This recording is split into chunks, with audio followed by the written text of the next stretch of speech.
बिस्मिल्लाहिर्रहमानिर्रहीम अस्सलामुअलैकुम वरहमतुल्लाहि वबरकातुहू। उम्मीद है दोस्तों सब खैर व आफियत से होंगे।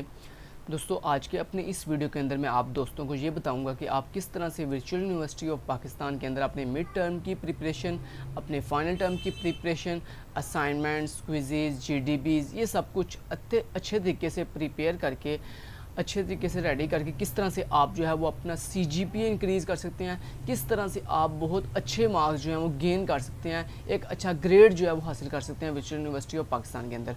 दोस्तों वर्चुअल यूनिवर्सिटी ऑफ पाकिस्तान के अंदर अपने ग्रेड को मेंटेन करना, अपना अच्छा सीजीपीए मेंटेन करना कोई मुश्किल बात नहीं है अगर आप ये मेरी जो ट्रिक्स हैं, जो मैं टिप्स देने जा रहा हूँ आपको, अगर आप उनको फॉलो करेंगे। इस वीडियो के अंदर दोस्तों ईच एंड एवरीथिंग आप दोस्तों के साथ डिस्कस करूंगा। आप लोगों ने इस वीडियो को लास्ट तक ज़रूर देखना ताकि आपको पता चल सके किस तरह से आप वर्चुअल यूनिवर्सिटी ऑफ पाकिस्तान के अंदर एक अच्छा सीजीपीए जो है वो हासिल कर सकते हैं। मैं आपको गारंटी देता हूँ अगर आप मेरी इन टिप्स एंड ट्रिक्स को फॉलो करेंगे तो इंशाल्लाह आप 3 से ज़्यादा जो है वो हमेशा हर सेमेस्टर के अंदर जो है वो सीजीपीए गेन जो है वो कर सकेंगे। चलते हैं दोस्तों सबसे पहले अपने टॉपिक की तरफ, जो है जी मिड टर्म की प्रिपरेशन की। हम सबसे पहले अपने मिड टर्म के सिलेबस की प्रिपरेशन किस तरह से करेंगे।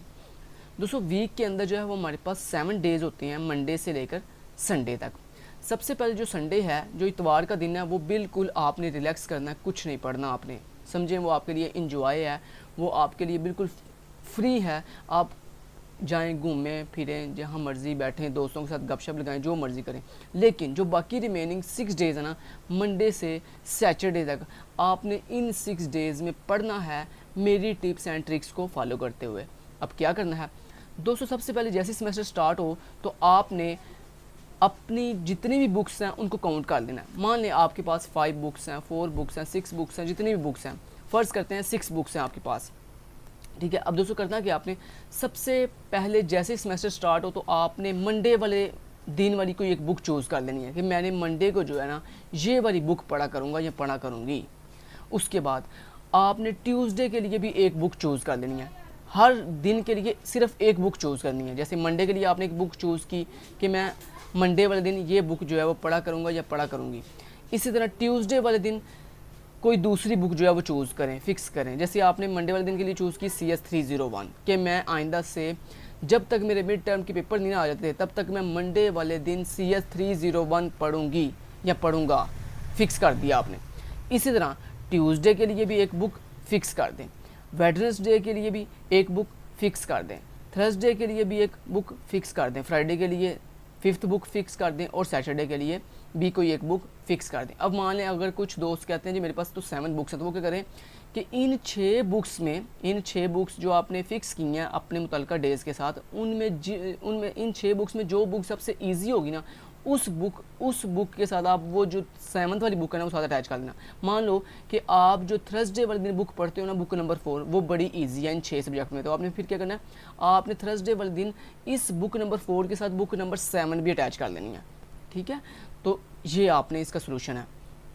अब दोस्तों करना ये है, अब जिस दिन भी मंडे होगा ना, जो आपने मंडे वाले दिन बुक फिक्स की हुई है ना, उस बुक के आपने मिनिमम 2 लेक्चर जो है वो पढ़ने हैं। कितने लेक्चर पढ़ने हैं?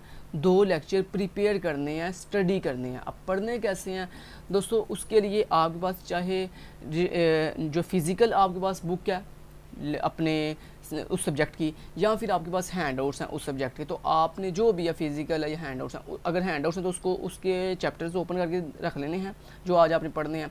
और अगर आपके पास फिज़िकल बुक है तो उस बुक को आपने ओपन करके उसके चैप्टर ओपन कर लेने हैं। अब दोस्तों करना ये है, आपने वर्चुअल यूनिवर्सिटी के जो ऑफिशियल लेक्चर्स हैं उनको टेक नहीं करना, क्योंकि उनके अंदर क्या होता है, उनके अंदर ड्यूरेशन काफ़ी ज़्यादा होती है और जो है ना वो कोई काम की चीज़ भी इतनी ख़ास नहीं बता रहे होते। तो आपने करना यह है कि जो आपको शॉर्ट लेक्चर्स अवेलेबल है यूट्यूब के ऊपर वो वॉच करें, या फिर आप खुद अपने बिहाफ पर जो है वो रीडिंग करना स्टार्ट करें, और जो आप हर टॉपिक है जो इंपॉर्टेंट MCQs हैं उनको हाईलाइट करें, जो इंपॉर्टेंट डेफिनेशंस हैं उनको हाईलाइट करें, और जो नीचे इतनी लंबी डिटेल है उसको आपने नहीं करना, क्योंकि दोस्तों वो डिटेल आपके काम की नहीं है। आपने सिर्फ और सिर्फ जो इंपॉर्टेंट, यानी फ़र्ज़ करो आपने मंडे वाले दिन जो बुक पढ़नी शुरू किया उसके कम से कम कितने लेक्चर पढ़े, CS 301 के 2 लेक्चर आपने पढ़ने हैं। अब वो जो 2 लेक्चर्स हैं, उन 2 लेक्चर्स के अंदर आपने सबसे पहले देखना कौन कौन से मेन टॉपिक्स हैं, उन मेन टॉपिक्स की डेफिनेशन को हाईलाइट करना है। उन मेन टॉपिक्स के जो अंदर MCQs पूछे जा रहे होंगे या MCQs बताए जा रहे हैं आपको, उन MCQs को हाईलाइट करना है। और वो जो उनकी डेफिनेशन है उन टॉपिक्स की डेफिनेशन को दोस्तों रटानी लगाना, बल्कि क्या करना है, उनको उर्दू के अंदर अपने बिहार पर याद करना है, उनका कंसेप्ट क्लियर करना है कि अच्छा इस डेफिनेशन में जो है ये कहा जा रहा है, इस डेफिनेशन में ये कहा जा रहा है। जब आप उसको उर्दू में अपने बिहार पर प्रिपेयर कर लोगे तो उसको आप पेपर में अपनी वर्डिंग में ईजीली जो है वो राइट कर सकोगे। अब मैंने जैसे कि आपको बताया कि आपने डेली बेस पर ईच बुक जो फिक्स की हुई है उसके सिर्फ और सिर्फ कितने लेक्चर पढ़ने हैं, 2 लेक्चर पढ़ने हैं। और 2 लेक्चर बड़ी भी ज़्यादा देर लगी ना आपको तो आप 1 घंटे में पढ़ सकते हो। तो दोस्तों एक दिन में 24 आवर्स होते हैं, आप उन 24 आवर्स के अंदर अपना जॉब करें, अपना जो आप अदर काम करते हैं, घर के काम करते हैं वो काम करें, आप जो है वो नमाज़ पढ़ें, अल्लाह का जिक्र करें, जो भी आपने करना है, कुरान पाक की तिलावत करते हो वो करो। सिर्फ आपने 24 आवर के अंदर सिर्फ 1 घंटा जो है वो बैठ के डेली स्किप नहीं करना, ये बात याद रखिएगा। जिस दिन जो बुक आपने फिक्स की होगी उसको ईमानदारी के साथ 1 घंटा बैठकर आपने क्या करना है, रात को जब भी आप फ्री हो 1 घंटा बैठें और बैठकर आपने उस मुतलका बुक के जो बुक आपने फिक्स की हुई है उसके 2 लेक्चर जो है वो आपने क्या कर लेने हैं, प्रिपेयर कर लेने हैं। ऐसे ही आपके जब 1 वीक कंप्लीट होगा तो आपकी 6 की 6 बुक या 7 बुक, जैसे मैंने आपको बताया कि जो सबसे इजी बुक है उसके साथ वो जो 7 वाली बुक है वो साथ अटैच कर लेना। तो इससे जब 1 वीक पूरा होगा तो आप अपनी सारी बुक के कितने लेक्चर पढ़ चुके होंगे, 2 लेक्चर मिनिमम पढ़ चुके होंगे। ठीक है, जब दोस्तों आप पढ़ चुके होंगे अब बात करते हैं ओवरऑल मिड टर्म की। दोस्तों आपको मिड टर्म के लिए कितने लेक्चर की रिक्वायरमेंट होते हैं, 18 लेक्चर, मतलब आपने मिड टर्म के लिए 18 लेक्चर जो है वो प्रिपेयर करने होते हैं, फर्स्ट 18। अब आपको मिनिमम जो है ना वो मिनिमम दो मंथ जो है अवेलेबल होते हैं मिड टर्म के पेपर्स के लिए, मतलब 2 मंथ में मतलब 8 वीक हो गए, 1 मंथ में 4 वीक होते हैं और 2 मंथ में 8 वीक हो गए। तो जैसे मैंने आपको ऊपर बताया कि आप 1 वीक जब कंप्लीट होगा तो हर बुक के कितने चैप्टर आप पढ़ चुके होंगे, 2 लेक्चर जो है वो आप पढ़ चुके होंगे। तो इसका मतलब है अगर आपको मिड टर्म के लिए 8 वीक हैं तो 1 वीक में अगर मैं 2 लेक्चर पढ़ूँ तो 8 वीक में कितने लेक्चर मैं पढ़ सकता हूँ, 8 1 ज़ार 8, 8 2 ज़ार 16, मतलब मैं 8 वीक्स के अंदर जो है ईच बुक के, जब मेरे 8 वीक कंप्लीट होंगे तो मैं हर बुक के कितने लेक्चर पढ़ चुका हूँ, 16 लेक्चर, मतलब 16 लेक्चर दोस्तों मैं इजीली पढ़ चुका हूँ, प्रिपेयर कर चुका हूँ, अच्छे से रेडी कर चुका हूँ। ठीक है, और मुझे रिक्वायर्ड कितने हैं, 18, 16 मुझे सारे मेरे कवर हो चुके हैं। अब जैसे पेपर स्टार्ट हुए हैं बाकी मेरे कितने लगे, हर बुक के कितने लेक्चर लगे हैं, सिर्फ 2 लेक्चर लगे हैं। वो 2 लेक्चर दोस्तों जिस दिन आपका जिस बुक का पेपर है उससे 1 दिन पहले आप वो 2 लेक्चर प्रिपेयर करके अपने 18 लेक्चर जो है वो कंप्लीट करके अगले दिन जाके इजीली पेपर दे सकते हैं। ठीक है, अब दोस्तों जैसे मैंने आपको बताया कि जो जिस भी सब्जेक्ट के आपने 2 लेक्चर पढ़ने जा रहे हो, अगर तो वो दोस्तों थ्योरेटिकल सब्जेक्ट है तो फिर तो बड़ा इजी है, सिंपल उसके शॉर्ट क्वेश्चन पढ़े आपने, उसके शॉर्ट क्वेश्चन को हाईलाइट किया अपनी वर्डिंग में, उसके एमसीक्यूज़ को हाईलाइट किया और उसके अंदर जो डिटेल है थोड़ी जो है कंसेप्चुअल जो डिटेल मांगी जा रही है, इंपॉर्टेंट कोई क्वेश्चन है उसकी आपने थोड़ी सी डिटेल हाईलाइट कर ली अपनी वर्डिंग के अंदर। ठीक है, अगर दोस्तों वो न्यूमेरिकल सब्जेक्ट है तो आपने क्या करना है, उसके न्यूमेरिकल्स भी साथ साथ सॉल्व करने हैं, मतलब 1 घंटे के अंदर वो जो 2 लेक्चर्स हैं उनको प्रिपेयर करना कोई मुश्किल बात नहीं है। आपने उनके सबसे पहले उसकी डेफिनेशन को हाईलाइट किया, उसके एमसीक्यूज़ को हाईलाइट किया और साथ साथ उसके अगर वो न्यूमेरिकल सब्जेक्ट है तो उसके जो न्यूमेरिकल्स हैं वो आपने 1 घंटे के अंदर आप इजीली सॉल्व कर लोगे, क्योंकि आप साथ साथ यूट्यूब से उसके लेक्चर्स जो है वो टेक कर रहे हो। अगर दोस्तों वो आपका प्रैक्टिकल सब्जेक्ट है जैसे CS 301 है, उसमें कोडिंग आती है ऐसे ही, तो उसके लिए आपने क्या करना है दोस्तों, उसके लिए 2 लेक्चर आप प्रिपेयर कर रहे हो, उन 2 लेक्चर्स के अंदर जो इम्पोर्टेंट कोड है ना, जो हर टॉपिक का जो इम्पोर्टेंट कोड है उस कोड को आपने जो है वो 2-3 दफ़ा राइट करके देखना है। ठीक है, अपने बिहाफ पर उसको 2-3 दफ़ा अपने बिहाफ पर आपने राइट करना है। लेट से आपको जो है वो कहता है जी आपने AVL ट्री का जो है वो इंजर्शन का कोड लिखो, आप लिंक लिस्ट के अंदर इंजर्शन का कोड लिखो, तो आप क्या करोगे, आप उस इंजर्शन के कोड को जो है वो 2-3 दफ़ा राइट करो।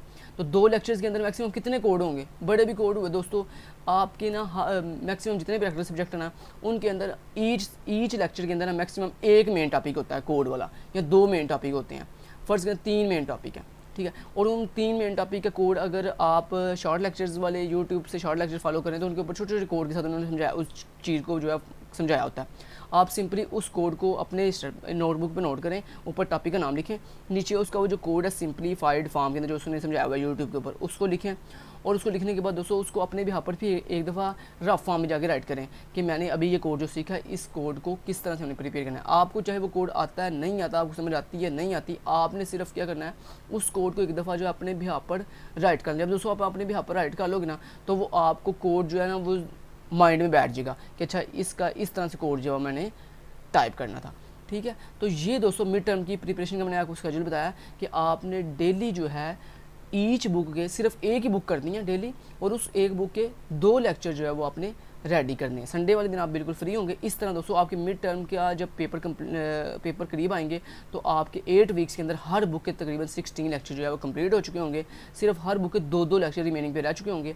वो 2-2 लेक्चर जो है वो आप एक दिन क्या 1 घंटे में कवर करके अगले दिन जाके पेपर ईजिली दे सकेंगे।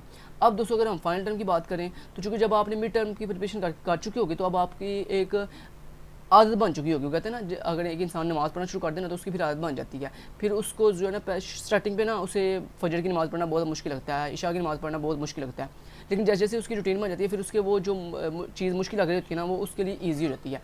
ऐसे जब दोस्तों अपने मिड टर्म के अंदर डेली बेस पर 2-2 लेक्चर पढ़ने की अपनी एक रूटीन बना लोगे ना तो अब क्या होगा भला, आपकी वो एक आदत बन गई है। डेली बेस पर अपने लेक्चर्स को डेली बेस पर 2 लेक्चर को पढ़ने की एक रूटीन बन चुकी है। अब आपने क्या करना है, फाइनल टर्म में आपने उन्हीं 2 लेक्चर्स को इंक्रीज़ करके 3 लेक्चर में कन्वर्ट कर देना। मतलब अब क्या होगा, अब जो मिड टर्म के पेपर्स के बाद फाइनल टर्म स्टार्ट होंगे तो आपने क्या करना है, डेली बेस पर ईच बुक के 3 लेक्चर जो है प्रिपेयर करने हैं, क्योंकि अब आपकी आदत बन चुकी है। अब आपकी एक जो है रूटीन बन चुकी है 2-2 लेक्चर रोजाना प्रिपेयर करने की। अब आपके लिए वो कोई मुश्किल काम बात नहीं रही। अब जो है वो आप 2 की जगह पे 3 लेक्चर भी करोगे ना तो आपके लिए ईजी रहेगा। और वैसे भी मैंने आपको टाइम ड्यूरेशन भी बढ़ा दिया है। आगे आप 1 घंटे में 2 लेक्चर कर रहे थे, अब आप दिन में जो है 2 घंटे सिर्फ बैठें और उन 2 घंटों में कितने लेक्चर आपने सिर्फ करने हैं, हर बुक के सिर्फ एक दिन में एक बुक के सिर्फ 3 लेक्चर करते हैं। ऐसे पूरे वीक में आपने 6 बुक्स के जो है 3-3 लेक्चर कर दिए जब, तो दोस्तों फाइनल टर्म के लिए भी हमारे पास तकरीबन 2 मंथ का टाइम होता है, मतलब 8 वीक्स। अब अगर दोस्तों आप डेली में एक वीक में हर सब्जेक्ट के 3 लेक्चर करो तो 8 वीक में तकरीबन आपने कितने लेक्चर कर लिए, 24 लेक्चर। और हमें फाइनल टर्म के लिए कितने लेक्चर रिक्वायर्ड होते हैं, 27। मतलब अगर आप दोस्तों जब फाइनल टर्म के पेपर करीब आएंगे तो आपने हर सब्जेक्ट के तकरीबन 24 लेक्चर जो है वो प्रिपेयर कर लिए होंगे। और हमें चूँकि 27 लेक्चर प्रिपेयर करने थे, बाकी कितने लगे रिमेनिंग पे 3 लेक्चर लगे। तो वो 3 लेक्चर जैसे कि आपने मिड टर्म में किया था कि जिस दिन पेपर था उससे एक दिन पहले जो 2 लेक्चर लगे थे रिमेनिंग वो आपने करके अगले दिन जाकर पेपर दे दिया। ऐसे दोस्तों जो 27 लेक्चर्स में आपने 24 लेक्चर तो आपने प्रिपेयर कर दिए हैं, बाकी 3 लेक्चर लगे। वो 3 लेक्चर जिस दिन पेपर है उससे एक दिन पहले आप जो है उन 3 लेक्चर्स को पढ़ के अगले दिन जाकर ईजिली पेपर दे सकते हैं। तो ये दोस्तों पूरा एक डिटेल्ड टिप्स एंड ट्रिक्स थी जिसको फॉलो करते हुए आप ईजिली जो है अपने हर सेमेस्टर के अंदर जो है वो एक बहुत ही अच्छा CGPA जो है वो गेन कर सकते हैं। इसके लिए दोस्तों लास्ट पे इंपॉर्टेंट एक बात है कि आपके हर सेमेस्टर में जो असाइनमेंट्स होती हैं, जो क्विज़ आते हैं, जो GDBs आती हैं, इनको दोस्तों कभी मिस ना करें। फ़र्ज़ करें आपको एक असाइनमेंट आती है नहीं आती, आप दोस्तों फिर भी उसे सबमिट ज़रूर करवाओ, क्योंकि वो कहते हैं ना कुछ ना होने से कुछ होना बेहतर है। फ़र्ज़ करो आपने एक असाइनमेंट सबमिट नहीं करवाई तो भाई उसका क्या आपको देंगे, 0 ही मार्क्स देंगे।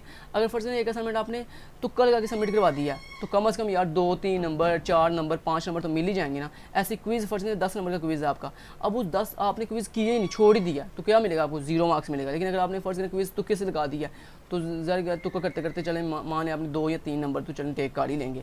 तो यार दोस्तों ये बात याद रखिएगा, असाइनमेंट्स क्विज़ और GDB कभी आपने स्किप नहीं करने, ये मस्ट किया करें। आपको आते हैं नहीं आते मस्ट इसको सबमिट करवाया करें। इसके अलावा बड़ी एक इंपॉर्टेंट बात है दोस्तों, असाइनमेंट को सबमिट करवाने में कभी जल्दी ना किया करें।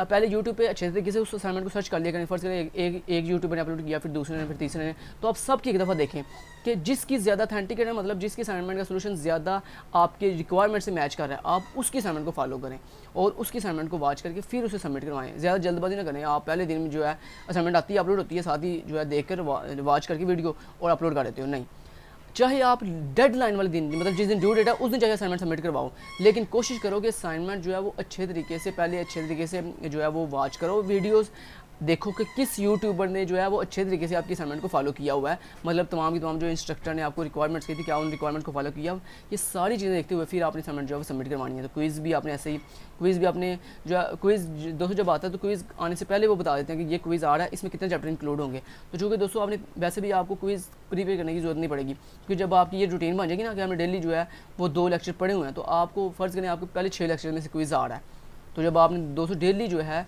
वो एक सब्जेक्ट के 2 लेक्चर पढ़े होंगे तो आपको वो सारी चीज़ें अच्छे तरीके से प्रिपेयर हुई होंगी, आपको शॉर्ट क्वेश्चन आए होंगे, आपको MCQ सारे कवर हुए होंगे, तो आपको क्विज़ करने में कोई प्रॉब्लम नहीं होगी, आप इजीली जो है वो क्विज़ कर सकोगे। तो दोस्तों अगर आप मेरी इन तमाम टिप्स एंड ट्रिक्स को फॉलो करोगे तो इंशाल्लाह मैं गारंटी देता हूँ कि आप बहुत अच्छे CGPA को जो है वो गेन कर सकते हो, बहुत अच्छा ग्रेड ले सकते हो अपने हर सब्जेक्ट के अंदर, चाहे फिर वो ईजी सब्जेक्ट हो, चाहे फिर वो मुश्किल या ट्रिकी सब्जेक्ट हो।